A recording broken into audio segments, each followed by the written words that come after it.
That was a good morning. Yeah. Yeah. You ever have that experience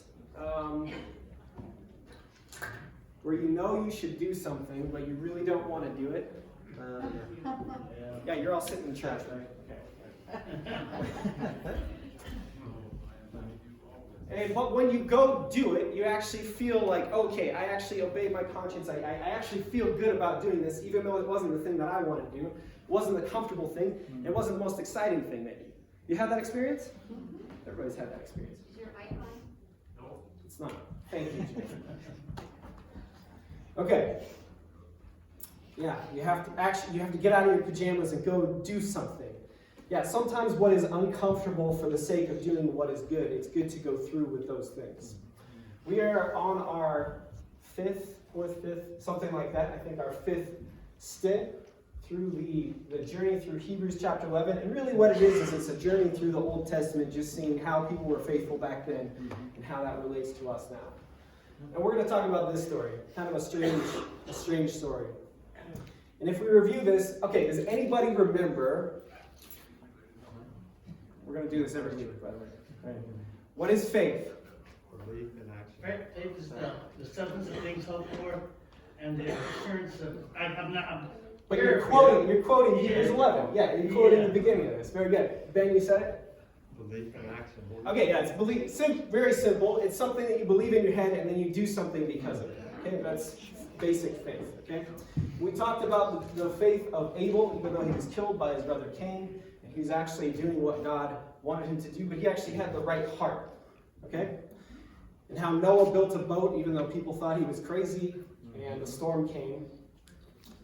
And then we get, there's a story in between here where actually God isn't really mentioned much. In fact, he wasn't involved in much except for he scatters a people. The story of Babylon, right? Where they're trying to build this tall tower up to God. They're trying to be like God, and he scatters these people. And then we get this guy. Okay? Everybody know who this is? Abraham. Yeah, Abraham. The aged one's having a baby. Yeah. The last time God spoke was actually a few chapters back, and it was back when Noah was there. So this whole thing with Babel has gone on since then. And now God is finally giving hope after some pretty severe confusion of the people. Okay? This is where we take up. We're going to be in verses 8 through 12 today. Maybe. I need to turn this on too. There we go. It says, by faith, Abraham, when called to go to a place he would later receive as his inheritance, obeyed and went, even though he did not know where he was going. And by faith, he made his home in the promised land like a stranger in a foreign country. He lived in tents, as did Isaac and Jacob, who were heirs with him of the same promise. For he was looking forward to the city with foundations, whose architect and builder is God. And by faith, even Sarah, who was past childbearing age, was enabled to bear children because she considered himself faithful, who had been made the promise. And so from this one man, and as good as dead, came descendants as numerous as the stars in the sky and as countless as the sands on the seashore. He was called to go, right? In the very beginning. He was called to get up and go. You know how old he is when this happens? 74, 75 years old? Yeah, okay, so if you're a parent, you have a kid at home that's like in their 20s, okay, and you're like, get out of the house. Abraham's dad was like, dude, you're 75. What are you still doing here? Y'all think we have problems. Abraham's dad has problems. He's been married, can't have any kids, and he's still got his son living at home. Okay, so it said that he was called to get up and go. So here's Babylon, okay? We talked about it this morning if you're in the lesson. There's Babylon in the ancient East. That's where they're scattered from, and that place that's where Abraham's from. Okay? So he's actually scattered from Babylon. He comes out of a people called the Chaldeans. And so he's actually from a pretty godless place, actually. And yet God has ability to speak to him, and he's saying, I want you to move up from there, from your homeland, which is actually pretty nice, and I want you to come over here. That's a far journey, by the way. I don't know how many miles or anything or how long it took him, but a long time. When he's called to get up and go, this is actually something, he's saying, look, something in your life is not right, Abram. We're not connecting the way that we should. And you need to get up and go. He's calling to leave his whole life, his past. And the word place is actually a way of meaning a new opportunity. He's like, I'm giving you a new opportunity to actually find yourself. Because you've lost yourself by staying at home this long. By being comfortable, by staying there. This is what one of the commentaries, the new SDA commentary says this. It says, it is not enough for Abram to get out of Babel. In order to find his real self, Abraham has to get rid of the Babel that is still in him. The idolatry of his fathers and the arrogant mentality of Babel. In other words, he's like, God's, you're not right, and we're not right. And I need you to go, and I need you to be faithful to me, right? And so this is, when he says go, he says, I'm going to bless you. And he has 7 different blessings for him. And he says, I'm going to show you this land. I'm going to make you a great nation. I'm going to bless you. I'll make your name great. 75-year-old man, right? Okay. I'm going to bless those who bless you. I'm going to curse those who curse you. And I will bless the families of the earth through you. I'm going to use you to do all these things and to make you, because my name is greater. And in verse 9, it says, he lived as though he belonged to another foreign country. That means he's like a refugee, okay? So he has to actually leave his country because there's problems, and he's actually a refugee in this foreign land.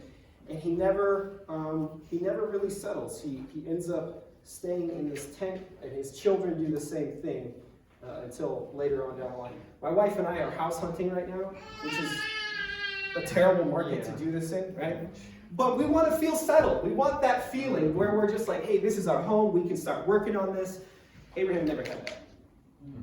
He's forever moving places, and he's just got his tent kind of on his back. He never felt settled because he was looking for another land, one with foundations that God built.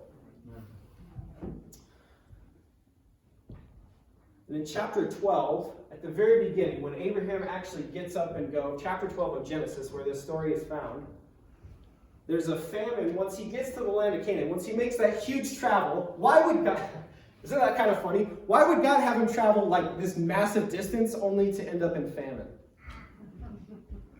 That's kind of weird, isn't it? Yet there's this famine, and he has to go to Egypt. And Abraham messes up a little bit. Remember the story? Mm-hmm. What happens? She's my sister. Okay, very good. Thank you, Paul. Okay, and he has his wife Sarah, and she is 65 and smoking hot. Okay? Okay, evidently. Okay. And he thinks that the Pharaoh and the Egyptians, they're going to kill him, and so he lied. Well, he doesn't actually lie, does he? Half truth. Yeah, it's a half-truth. He's like, well, it's just my sister. But he fails to mention that it's actually his wife, because they're afraid he was going to kill him and take his wife, right? So first off, if you ever say to yourself what Abraham probably said to himself at this moment, technically it's not lying. Right? If y'all ever say that, you need to rethink about what you're about to say, okay? Because you are lying. If you have the intent to deceive, that's what lying is. Okay? It's not just are the words correct coming out of your mouth, it's the heart behind it, right? Okay, so Pharaoh takes Sarah and he takes her into his harem. There's some implications there, okay? And then he gives these like insane gifts, like way overboard, to Abram for a 65-year-old sister, right? Like I'm not making the connection, but he does this, okay? And this actually brings plagues upon Egypt. This is the first time where plagues actually show up, far before the Exodus, okay? Plagues come upon Egypt, and Pharaoh comes up to Abram and he's like, what are you doing to us? Why are you doing this? What is it that you've done? And he comes clean. Abram comes clean and he says, okay, it's actually my wife. He's like, why have you done this? And he says, get out of here. And he sends him with all of his things. And he sends them with sheep, oxen, male donkeys, male and female servants. That's an important one. And camels, which were exceptionally rare in that part of the world and in that time. This is like, I'm going to hand you $1 billion. And you're like, I don't know if I love it that much. Right? Okay, that's not what Abram does, thankfully. This is a massive fortune that actually he's been handed over by the Pharaoh of Egypt. And there's a lesson here that when God's people don't follow his commands, other people suffer. We'd like to think that we are an individualistic society and our actions don't affect everybody, but there is a web of humanity where our actions, one of my favorite, I'm not promoting this movie in any way, but one of my favorite quotes, when I was a kid, I used to watch the movie Gladiator, and he says, what we do in life echoes in eternity. And while I look at a different eternity than he does, that still rings true. What we do in this life, it echoes throughout all of eternity. Sends a ripple effect. So instead of bringing a blessing like Abram is supposed to bring to the Egyptians, he actually brings a curse upon them. God was wanting to actually bless the Egyptians, but because of Abram's dishonesty. Now, Abram is unfaithful here, right? To who? God and his wife. To God and his wife. Why is he unfaithful to God? Because he didn't trust God to protect him. Okay. So, we already have, remember the 7 promises we have? He's talking about making him a great nation. He's like, I'm going to bless you. By lying in that moment, think about this for a second. If he's supposed to be blessed, and he's supposed to be a great nation, and he has one wife, her name is Sarah, if either of them is killed by Pharaoh, how is God going to do that? Right? How is God going to do all that? He's saying to the contract that God has made with him, he's like, well, I don't trust you enough to take me through this, so I have to take matters into my own hands. Yeah. See what trouble we get in? And it's a disaster for the people. And it's not very good for Abram. It looks good on the surface. He gets a lot of stuff, right? Disaster is actually coming from Abram as well. Okay. Now we jump ahead in the story because Hebrews jumps ahead. And we jump ahead in the story to where Sarah is promised this baby. You remember this? And she's like 100. And you're like, what? Right?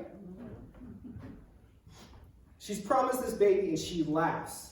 But before that, she realized that she was above childbearing age. Okay, let's read verse 11 one more time. So, verse 11, it says, and by faith, even Sarah, who was past childbearing age, was enabled to bear children because she considered him faithful. That's important. Who had made the promise.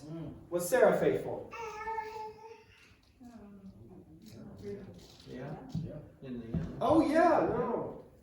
Come on, you guys. That's No. where she laughed. She laughed, but before that. Oh. Exactly. Oh. She's the one. So remember this thing? Okay? Remember this? We got all these Egyptian slaves now, right?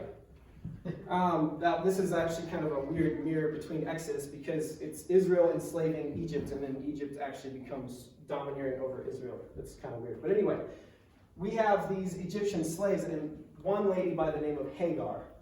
And she becomes the servant of Sarah. And Sarah's like, look, I can't have kids. Even though God has already promised, right? She's like, I can't have kids, so why don't you sleep with my servant Hagar?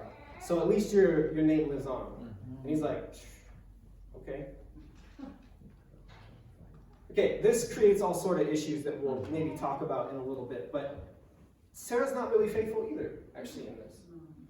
And I think it's critical to understand that because we understand right here, she considered him faithful who had made the promise. So even when she wasn't faithful, she's like, oh, I know who made the promise. And he doesn't break his promises, even if I do.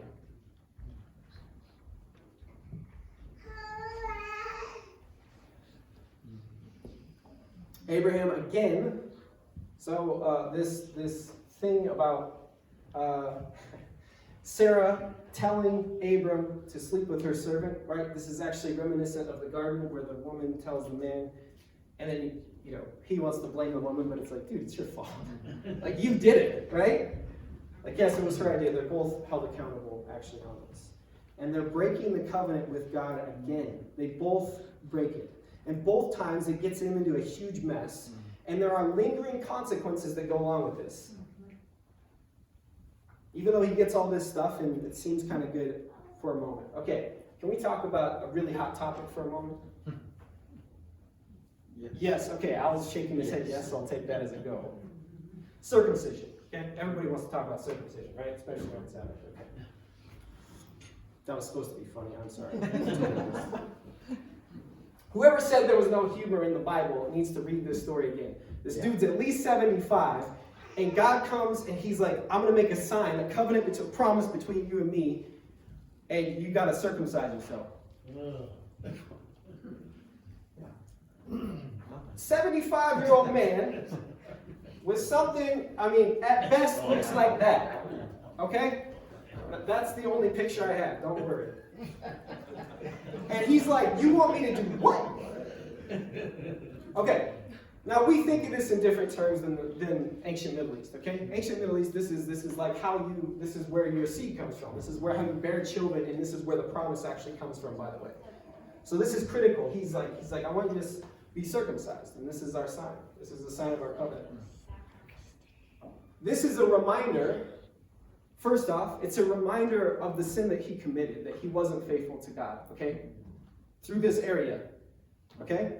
But it's also a promise. Through this area, I will actually bless you, and I will make you a great nation, even though you sin in this area. It's amazing, actually. Amazing.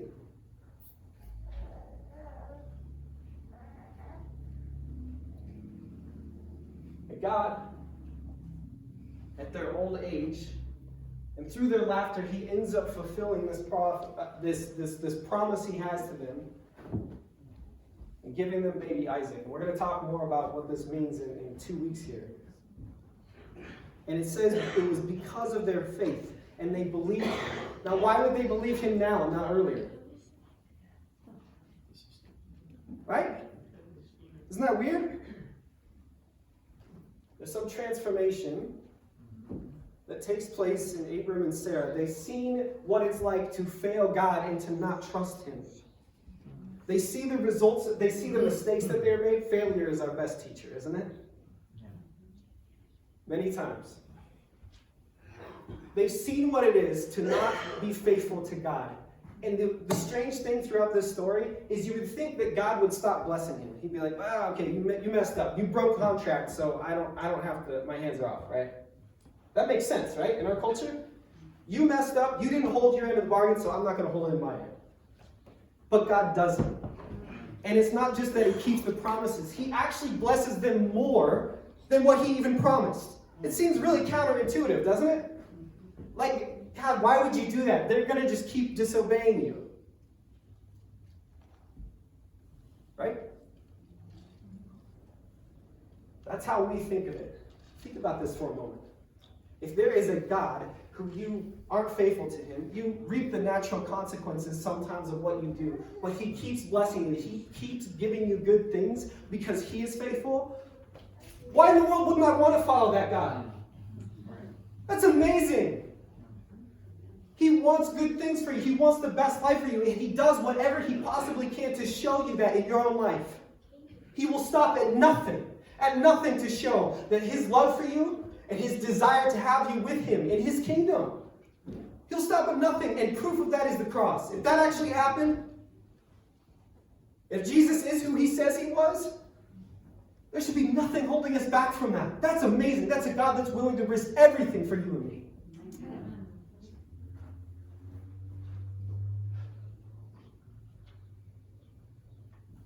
Real issue, sometimes I think with Abraham and Sarah, we're going to talk about that again in a couple weeks, like I said, but the real issue with them is that they struggled with trust in God. But as he continued to do this over and over again and prove himself to you and to me and to Abraham and to Sarah, we started to realize something beautiful.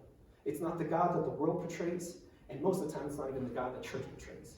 It's something so much better than all that.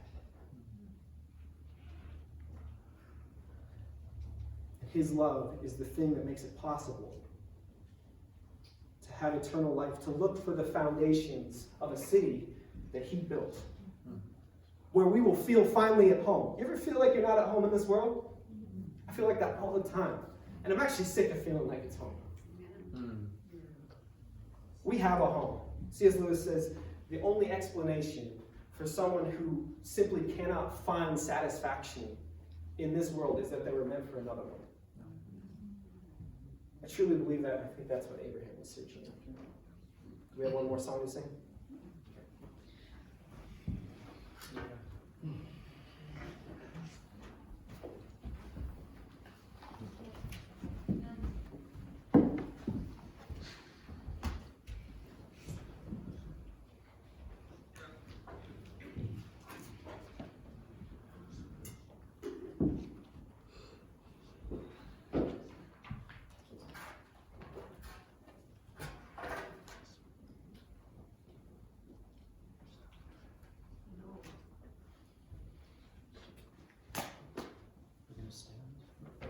We usually stand for the final song and then prayer after.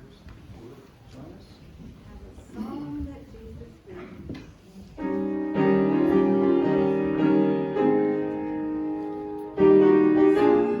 Jesus came, he was sent from heaven above, and never was a sweeter melody, 'tis a melody of love.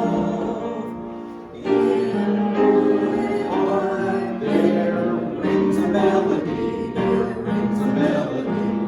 heaven's harmony. In my heart there rings a melody, of love. I love Christ who died on Calvary, for he washed my sins away.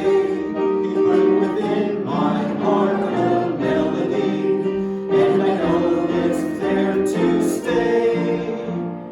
In my heart there rings a melody,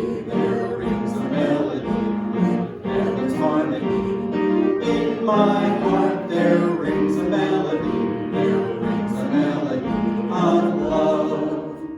'Twill be my endless theme in glory, with the angels I will sing. 'Twill be a song with glorious harmony, when the chords of heaven ring. In my heart there rings a melody, heaven's harmony. In my heart there rings a melody, of love.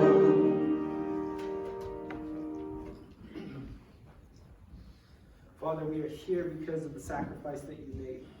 Brandon and Katie made a decision today because they believe in something that is unbelievable. Just like Abraham, where we cannot even see the promised land from now, but we believe it's there because you've touched our lives, Lord. And I know sometimes we get a distorted and muddy picture of you, Lord, and I know I'm not alone in this room when I say that. It's continuing to get better, and I thank you for that, but I just pray for everyone in this room that if they have a distorted view of you because of what someone else told them or what someone else did to them, Lord, I just pray you make yourself present to them today. That your love touches each one of our hearts in here today, that you show us, Lord, that you want the best life ever possible for us, both now and for all of eternity. Thank you so much for this little church. Thank you for Brandon and Katie again, and I just ask that you continue the good work that you started in their hearts, Lord. We love you, Jesus. Amen.